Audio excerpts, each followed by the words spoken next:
Good morning. So what should medical students do when they come to theatre? It can be really daunting for some, but there's a few tips that we want to give you so that we can make your experience as good as possible. This is Ellie, and she's a third year Bristol medical student. Ellie, how did you feel when you were thinking about coming to theatre today? Yeah, it's definitely a bit daunting, especially the morning of. You feel like nervous.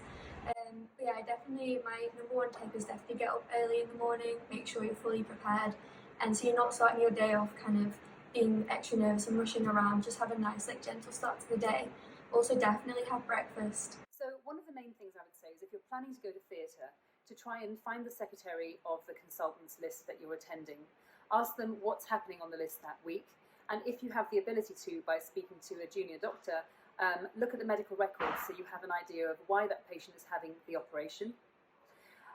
And ideally, if you're able to come in to consent to that patient in the morning with the surgeon. So that's an 8 o'clock start for you all, and that can be quite difficult, but with Ellie's tip of having breakfast and getting up early, it'll put you in good stead.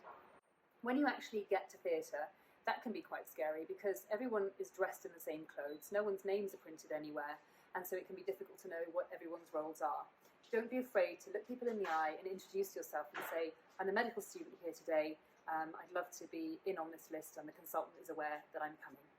And then kind of before the list starts, we have a team briefing, so everyone will get run in a circle, say their name and what their role is in theatre, and that's really useful.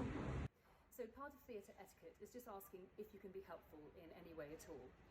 What I did by accident when I was a medical student is as soon as the patient got wheeled into theatre, I'd go straight to the sink and start washing my hands.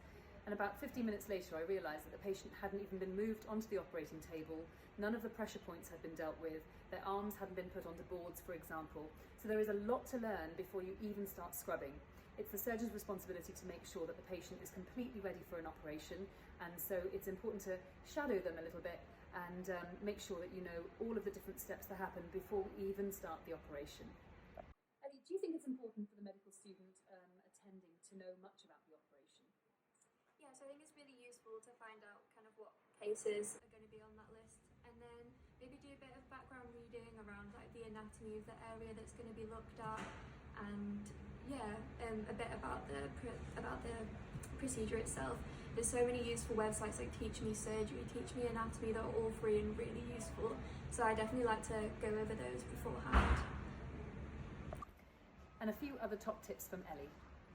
Yeah, if you need to leave early for any reason, like going to tutorials, or you just want to go for lunch, or you've had something planned for the rest of the day, then just make sure the surgeon is aware of this at the start and the other team members, just so there's no surprises halfway through the list. I think that's really useful. And then at the end, just thank everyone for the experience. I think everyone would really appreciate it.